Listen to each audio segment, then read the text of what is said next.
नमस्कार दोस्तों। मैं आज से एक श्रृंखला शुरू कर रहा हूं जिसमें आपको उत्तर प्रदेश की 80 लोकसभा सीटों के सीटवार एक-एक आंकड़ों से भली-भांति अवगत कराया जाएगा। मसलन उस सीट का क्या राजनीतिक इतिहास है, उस सीट से कौन प्रत्याशी पिछले कई लोकसभा चुनावों से जीत रहा है, उस सीट का क्या राजनीतिक समीकरण है, उस सीट पर कौन प्रत्याशी ऐसा है जो जीत दर्ज करने का कोशिश कर रहा है और इन सीटों का क्या माहौल है। इस सीट पर हम सिलसिलेवार ढंग से आपको हर दिन एक नई लोकसभा सीटों का आकलन आपके सामने रखेंगे और इस पर आपसे चर्चा होगी कि आखिर इन सीटों पर जो समीकरण बन रहे हैं उस पर क्या आप इस हमारी राय से इत्तेफाक रखते हैं या नहीं। आप अपनी राय हमें अपने कमेंट्स बॉक्स में ज़रूर दीजिएगा ताकि हम अगली बार उसको उन सीटों को रायशुमारी में शामिल कर सकें। अभी फ़िलहाल हम राजनीतिक आंकड़ों को सामने रख रहे हैं, लेकिन आगे आने वाले समय में जैसे-जैसे चुनाव करीब आता जाएगा, वैसे-वैसे हम इन सीटों पर एक राजनीतिक विश्लेषकों, पत्रकार साथियों के साथ एक चर्चा भी करेंगे। आज हम उत्तर प्रदेश की पहले चरण की जिस पर 19 अप्रैल को चुनाव होने हैं यानी कि मतदान होना है, उस पर आज से अधिसूचना लग गई है और नामांकन की प्रक्रिया अब शुरू कर दी गई है।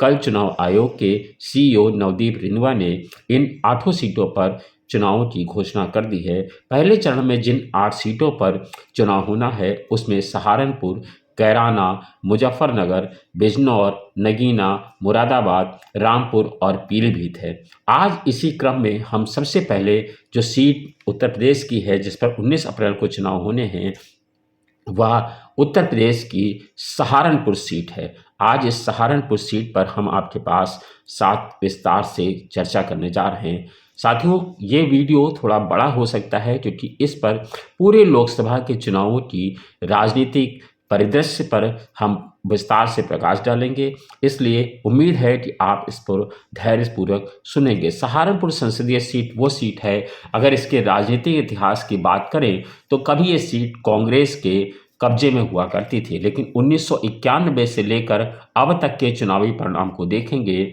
तो ये सीट किसी भी पार्टी के कब्जे में नहीं रही है। 1989 यानी 1989 और 1991 में जनता दल के राशिद मसूद को यहाँ पर जीत मिली थी। तो 1996 में बीजेपी के नकली सिंह यहाँ पर सांसद बने थे और उन्होंने 1998 में भी जीत दर्ज की। 1998 का चुनाव नकली सिंह के लिए कहते हैं बेहद शानदार रहा था क्योंकि उन्होंने इस चुनाव में बसपा संस्थापक काशीराम को हराया था। जबकि सहारनपुर सीट ऐसी है जहां दलित और अल्पसंख्यक बाहुल्य क्षेत्र है, उसके बावजूद यहां से नकली सिंह भारतीय जनता पार्टी के 2 बार के सांसद रहे। राशिद मसूद पिछली बार तीसरे स्थान पर रहे थे। काशीराम को हरा कर नकली सिंह चर्चा में आ गए थे। 1999 के चुनाव में बहुजन समाज पार्टी ने यहाँ से अपनी पहली जीत दर्ज की थी और मंसूर अली खान यहाँ से सांसद बने थे।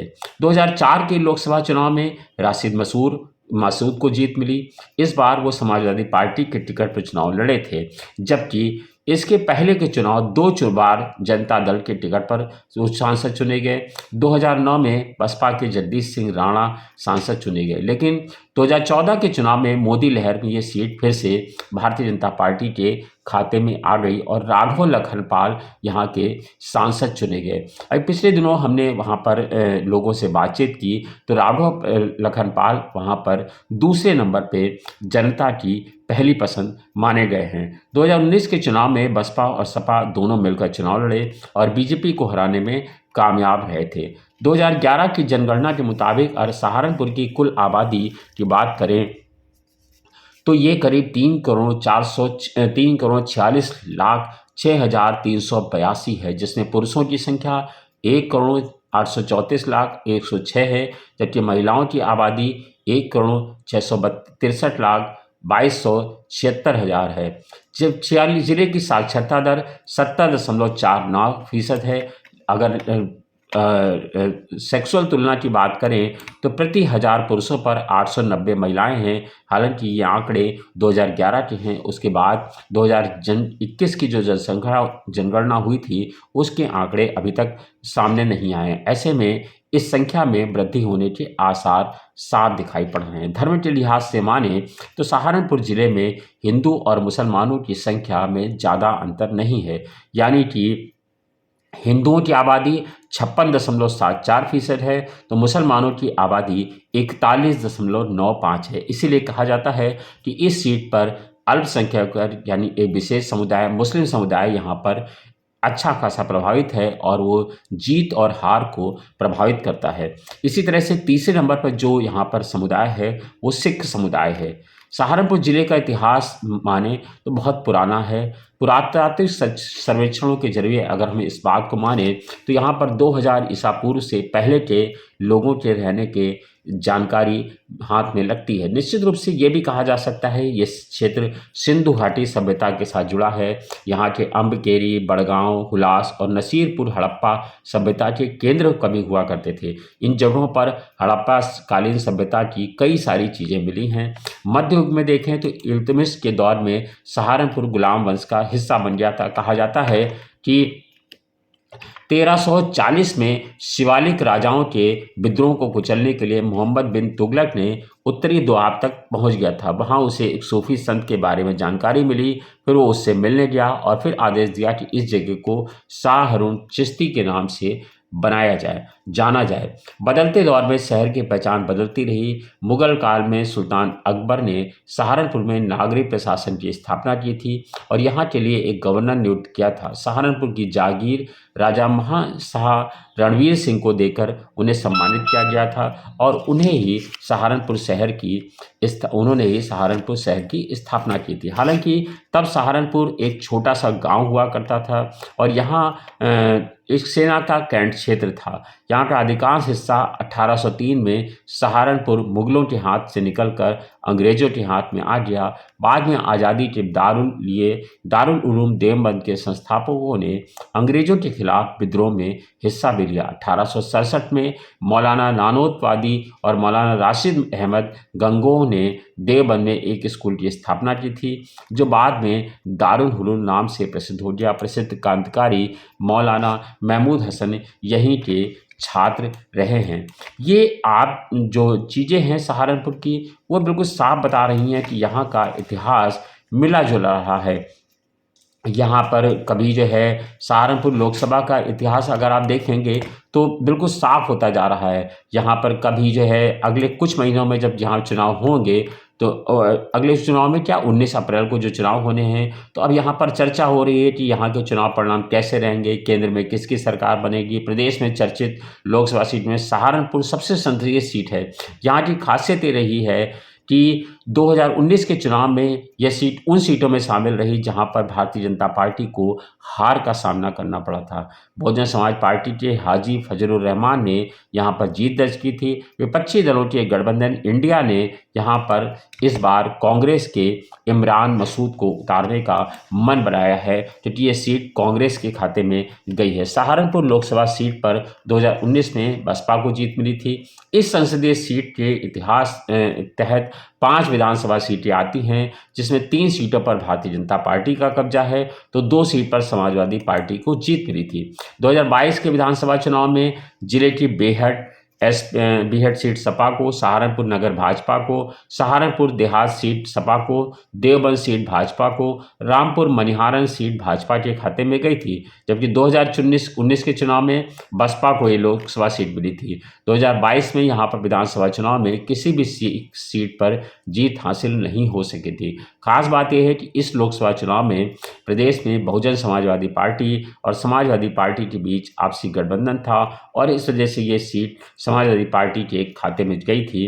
त्रिकोणीय चुनाव में बसपा को यहाँ पर जीत मिल गई थी। बहुजन समाज पार्टी के हाजी फजलुर रहमान ने भारतीय जनता पार्टी के राघव लखन पाल को हराया था।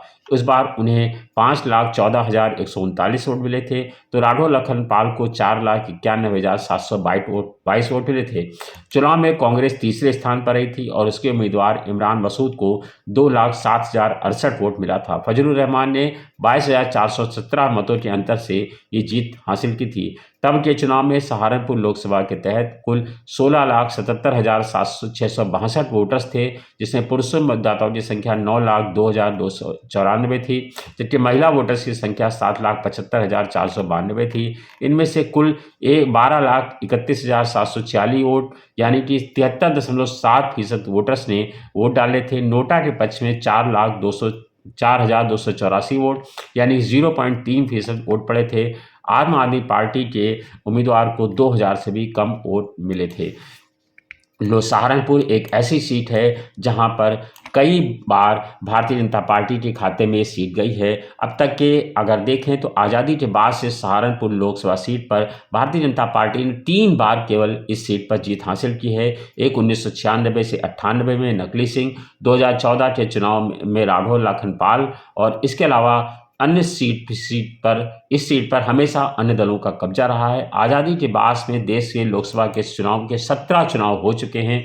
18वीं लोकसभा के चुनाव में अब घोषणा हो गई है और अब चुनाव होने जा रहे हैं। राजनीतिक दलों की अगर महिलाओं की बात करें तो ये एक ऐसी सीट है जहां पर महिलाओं को कभी नहीं खड़ा किया गया, यानी इस सीट पर आज तक किसी भी दल ने किसी भी महिला प्रत्याशी को उतारने की कोशिश नहीं की और इस सीट पर आज तक कोई महिला उम्मीदवार नहीं लड़ी है, ना ही उसके नाम पर विचार किया गया। इस बार बसपा यहाँ से माजिद अली को, जो उनके लोकसभा चुनाव के प्रभारी हैं, उन्हीं को सीट देने की तय कर रही है, जबकि भाजपा जनता पार्टी में अभी नाम नहीं आया है, जिसके चलते ये माना जा रहा है राघव लखनपाल जो 2 बार के उसके सांसद हैं वो ही फिर से एक बार इस सीट पर जीत सकते हैं। इस बार ये सीट कांग्रेस के खाते में आने पर सभी पुरुष दावेदारों के नाम आ रहे हैं। भाजपा से राघव लखनपाल, बसपा से माजिद अली और सपा से भी कुछ नाम सामने चल रहे हैं। हालांकि अभी सपा और कांग्रेस के चलते आ गई है, तो कांग्रेस के सीट पर भी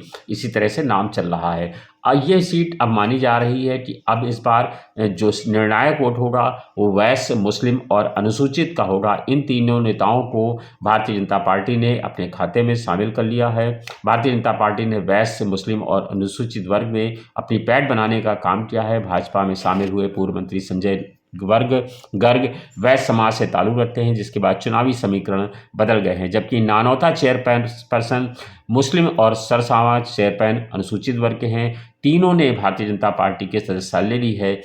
अब देखना यह है कि लोकसभा के चुनाव में ये तीनों कितनी अहम भूमिका निभा रहे हैं। सहारनपुर सीट जीतने के लिए भारतीय जनता पार्टी ने पूरी तरह से सेंधमारी की है।